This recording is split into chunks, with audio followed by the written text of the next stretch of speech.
Welcome to Talk to Brazil with Tom Reaoch, the business connector to business in Brazil.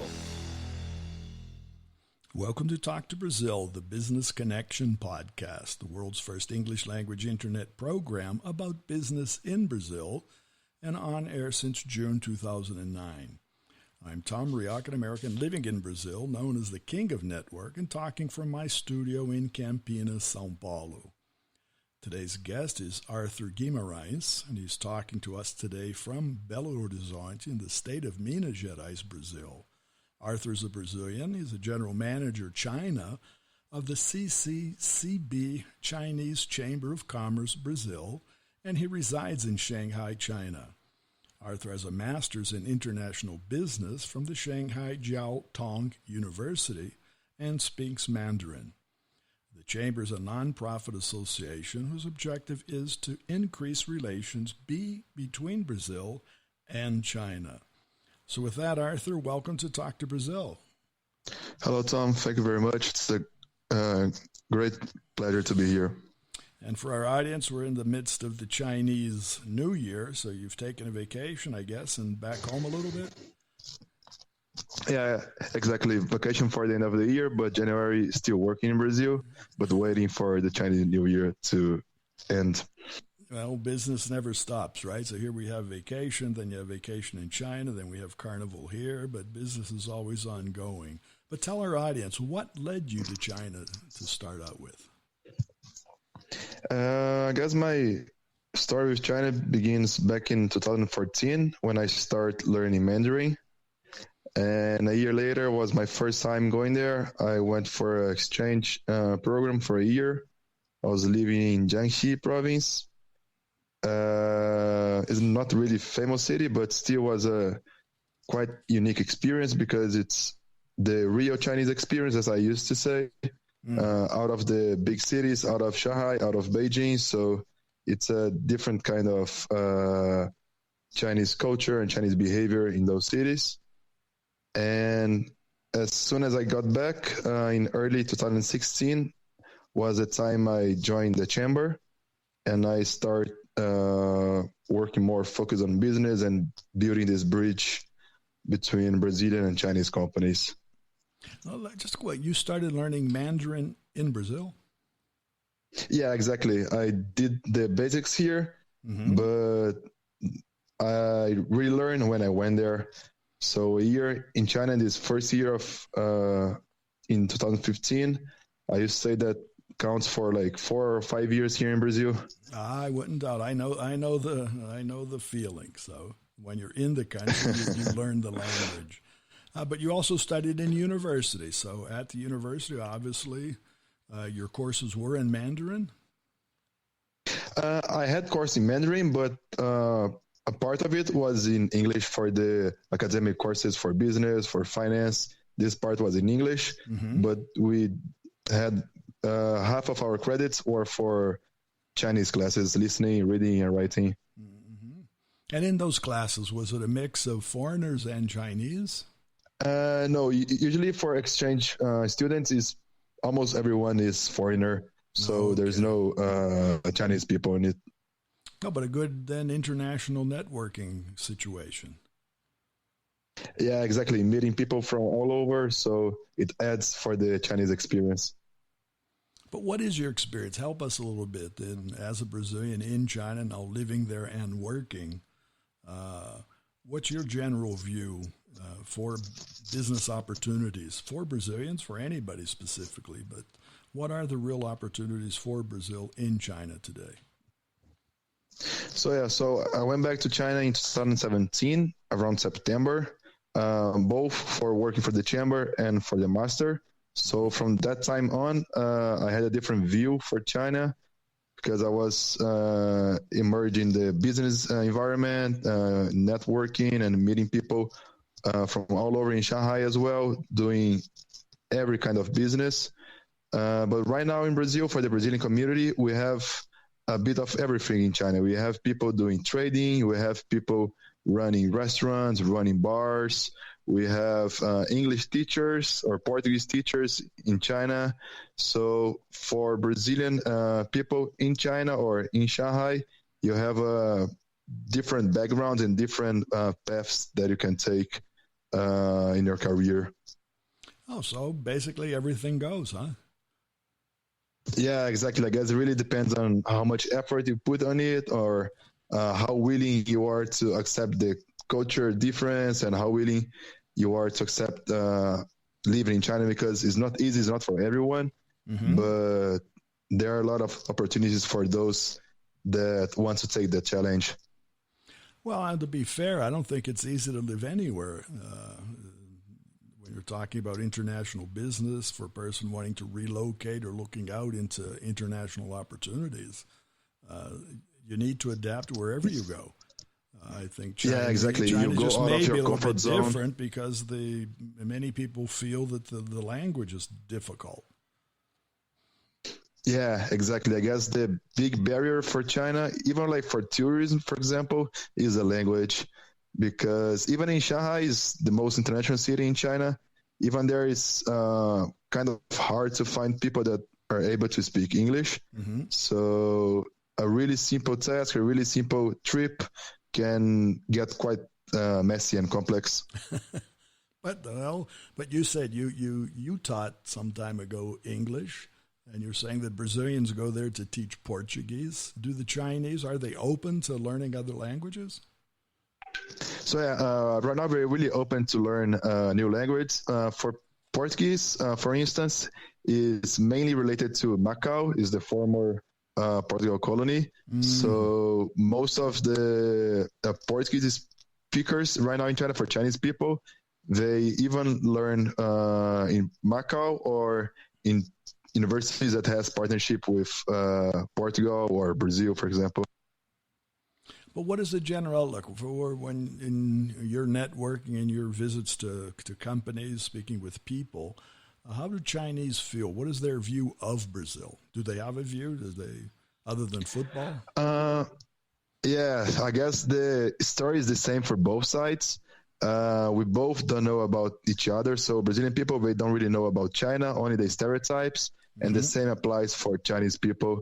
So for any meeting we go, any Chinese person we meet, is the same speech. For Brazilian football, is really famous. Brazilian music, samba, the carnival, and only those big stereotypes. So they don't know much more deeper about Brazilian culture and the business or other industries that we are strong at. It mainly stops in those stereotypes. But when you're dealing with Chinese, do they like Brazilians do? Brazilians like to chat and talk really before they get down to business.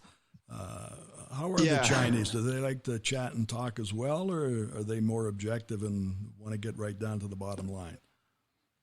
I guess this way we are quite similar for the small talks. So that's why Brazilian and Chinese people get well with each other, because we both like to chat before, we both like to have some good time before the meeting.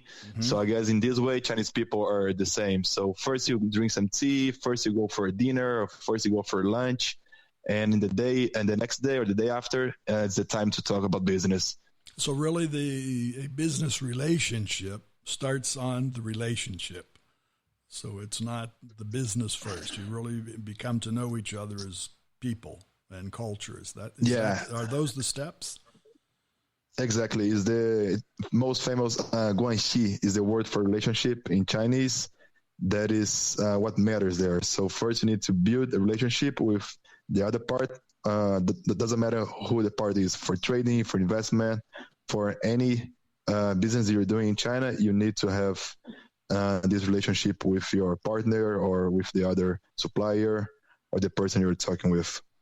So you need to be patient. Well, in Brazil, it's the same thing. Talking exactly. about Belo Horizonte in Minas, if you don't sit down and have coffee and eat some pão de queijo, you really don't get involved in talking about business. Exactly. I guess Minas business people are quite unique in Brazil. You need to have patience with them. I mean, I think that's generally speaking. When other foreigners talk to me about Brazil coming here, one of the things they bring up is exactly this point, that Brazilians, like you just said, and I think that's fair, Brazilians like to develop a relationship before they start talking about business. And that can be many things. And that's typical. It's not only Belo Horizonte. I've been obviously traveled throughout the country here, and that's everywhere. That's you either learn to make and start the relationships, but they're sort of Brazilians are sort of taken aback if you just want to sit down and talk business. Yeah, exactly. I guess it's quite different if you compare to U.S. or some other European countries when you really need to go to the point. But I like the way Chinese and Brazilian people do. No, that's good. And there's a lot of business to be had.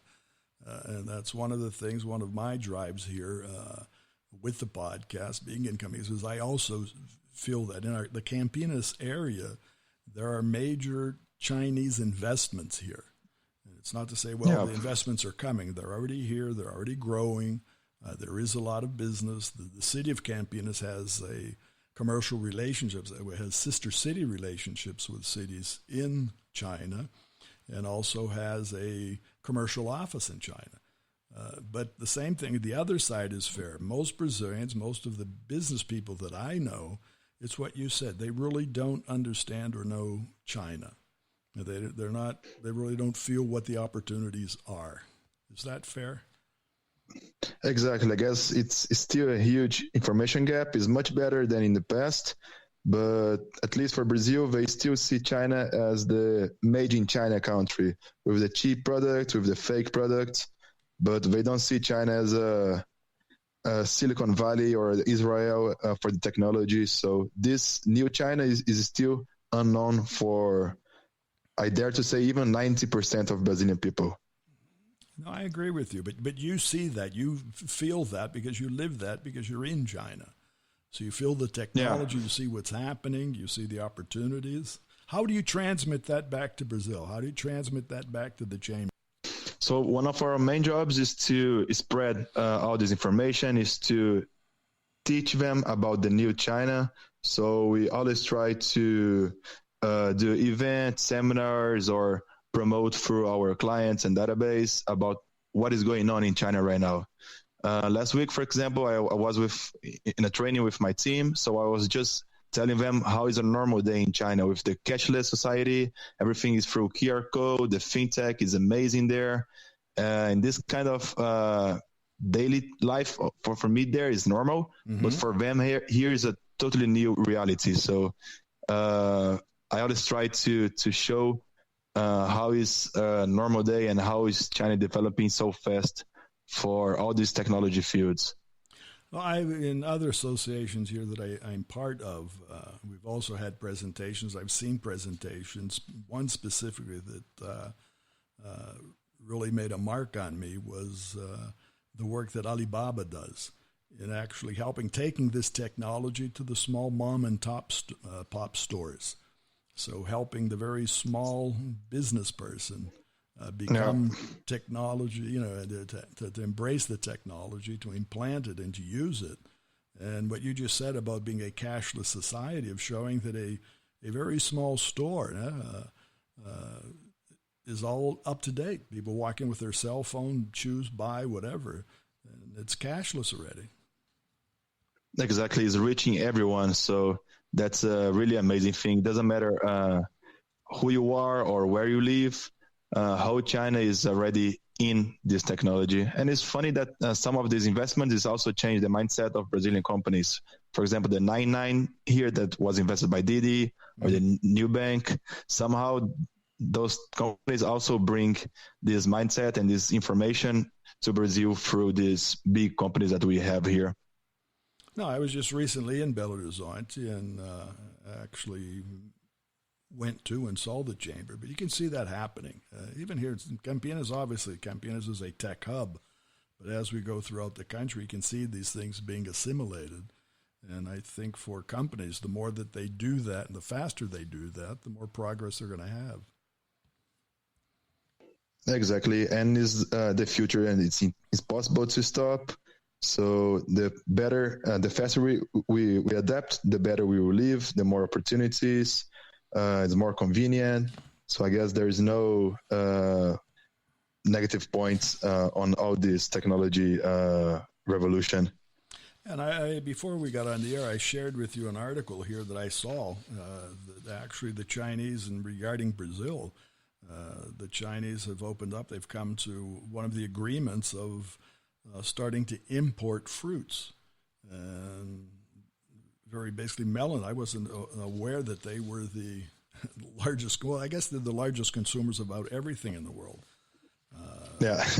But for melon production, and Brazil is a large producer, I think the step in the right direction, as you mentioned, that China is opening up a number of different opportunity doors for Brazilian companies.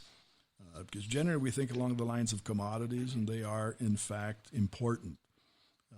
But for the rest, there are opportunities for the small, medium-sized company. Is that the way you see it? Exactly. I guess for the melon specifically, it started last year with the official visits from the agriculture minister and then the vice president, and then Bolsonaro went there. Mm-hmm. So the whole objective was to have a more open relationship between Brazil and China. So it's working for the meat business. So more and more beef and chicken plants here in Brazil are able to export to China. Now you have the melon as well. Also for the milk, I guess was early this month that right. China also allowed several Brazilian companies to export directly to China now. So it's just a few examples on how this relationship is getting stronger and stronger between Brazil and China. But it's back to the point that you made of developing the relationship. It's not just one visit that makes something happen. Yeah, exactly. You need time. You need to get the Chinese confidence. So it took almost a year just for this melon opening. So it's not built from a night for a day. So it needs time. Well, that's good. So from your point of view, you have a lot of work to do when you get back, right? Yeah. The stronger this relationship is, the more work we have to do. So I guess that's great. Oh, really good. So, Arthur, I want to thank you. We're coming to the end of our time today, but thanking you for sharing your time and experience with our listeners. And I know it's worthwhile not only for Brazilian companies, but companies throughout the world to understand that relationship building is important. Exactly. It's one of the crucial points for doing business in China. Very good. And I want to thank you again. And I want to thank all of our listeners. You can find out more about Arthur Guimarães on LinkedIn. That's Arthur. The last name is Guimaras. And also on the site for the Câmara Chinesa, which is CAMARACHINESA.com.br.